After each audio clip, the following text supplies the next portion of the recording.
E por fim também, cara, a Alemanha vai passar, nesse contexto de crise, pela ascensão tanto de movimentos à direita quanto de movimentos à esquerda. A revolta espartaquista aqui, ó, liderada, pensada pela Rosa Luxemburgo, que não vai ter efetividade, né? Não vai, os socialistas não vão tomar o poder da Alemanha, mas teve uma expressão muito grande. Ela foi morta depois, inclusive.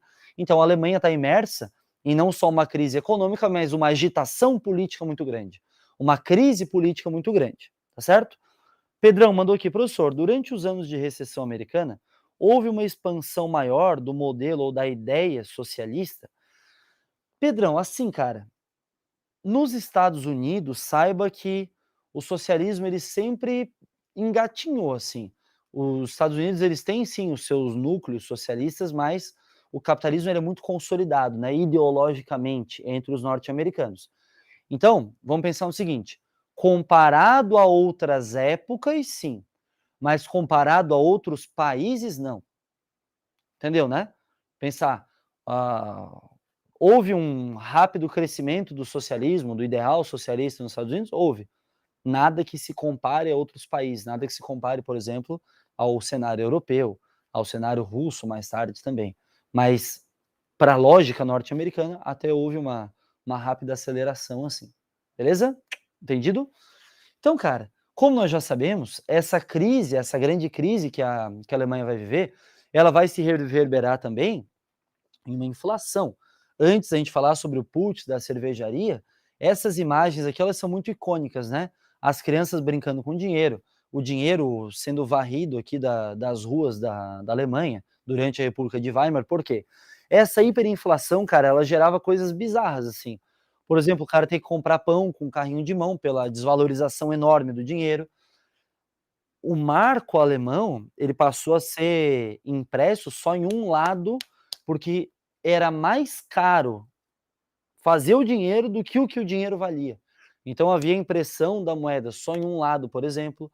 Tinha gente, cara, que nem comprava mais lenha para aquecer as suas casas, que já queimava logo o dinheiro, porque o dinheiro tinha menos valor do que comprar lenha, dava elas por elas, no fim das contas.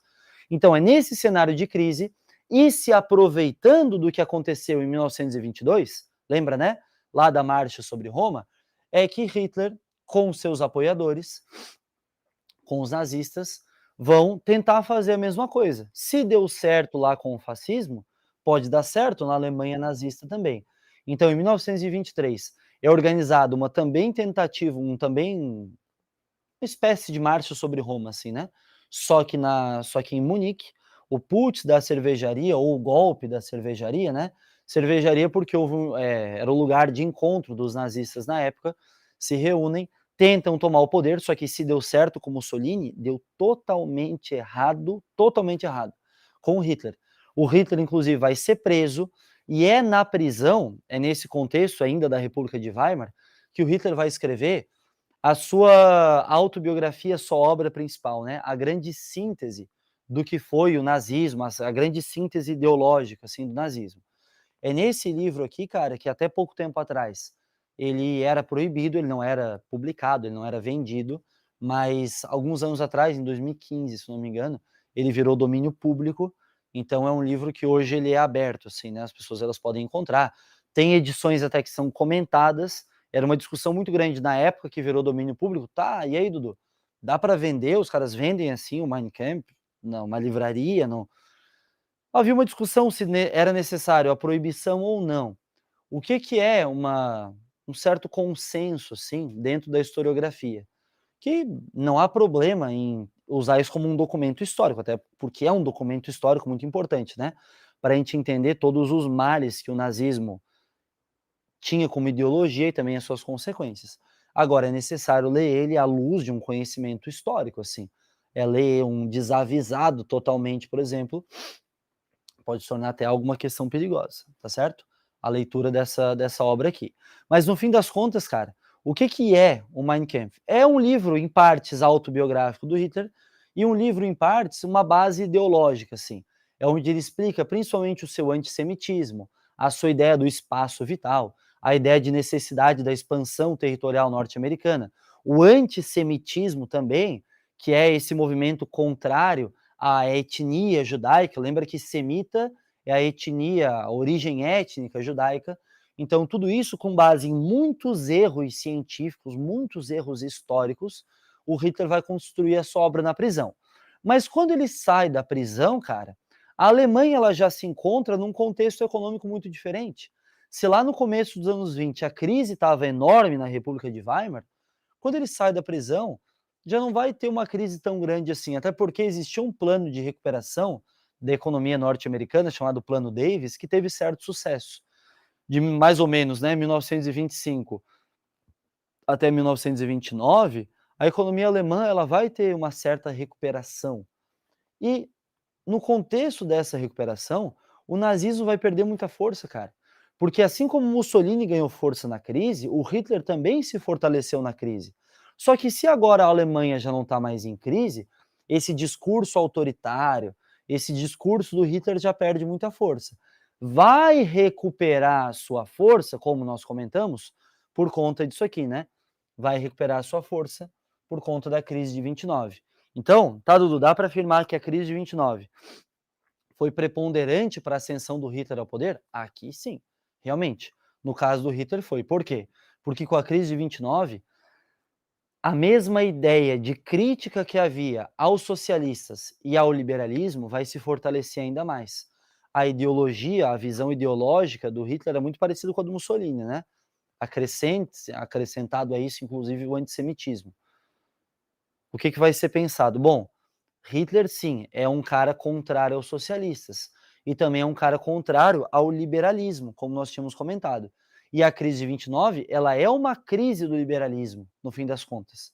Então, cara, é pós-crise de 29 que o Hitler vai se fortalecer, que os nazistas vão se fortalecer. Não é à toa que nas eleições legislativas, nas eleições para o Reichstag, que era o parlamento alemão, os nazistas eles vão ter uma grande quantidade de votos, cara, muito diferente do que acontecia anteriormente. Muito diferente do que acontecia, por exemplo, nas eleições lá nos anos 20. Os nazistas eles não tinham uma grande expressão política assim, mas no pós-crise de 29 vão ter.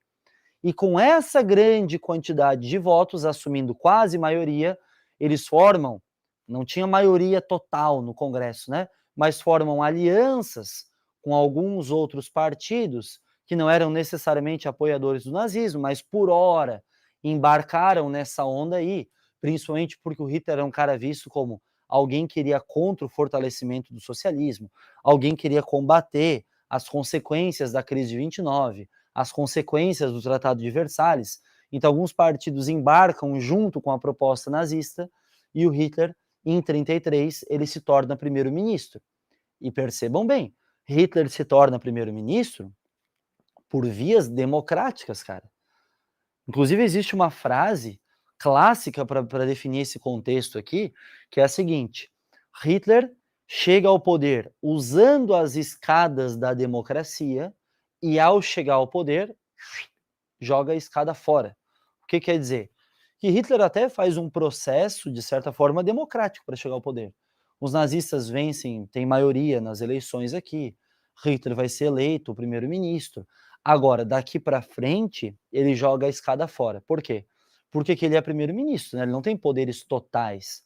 Ele não consegue colocar em prática todas as suas ideias, todos os seus conceitos políticos. Agora, logo depois de ele assumir o poder, por ordem dos nazistas, numa trama nazista, o Reichstag, o parlamento alemão, vai ser incendiado.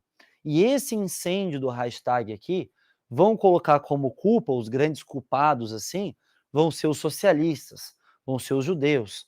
Por quê, cara? Porque isso retoricamente vai cair muito bem para o Hitler. O que o Hitler vai dizer? Viu só? Eu poderia conseguir controlar essa expansão do judaísmo, essa expansão do socialismo aqui na Alemanha, mas eu não consigo, porque eu tenho poderes limitados. Agora, se eu me tornar o Führer, se eu me tornar o líder total aqui na Alemanha, aí eu vou conseguir controlar. Então, no fim das contas, essa trama nazista aqui teve sucesso, né? Logo nesse contexto, inclusive, o presidente alemão morre, e vai ser outro momento também que o Hitler vai ganhar mais e mais poder. Não é à toa que aquele se torna o Führer como o líder total da Alemanha.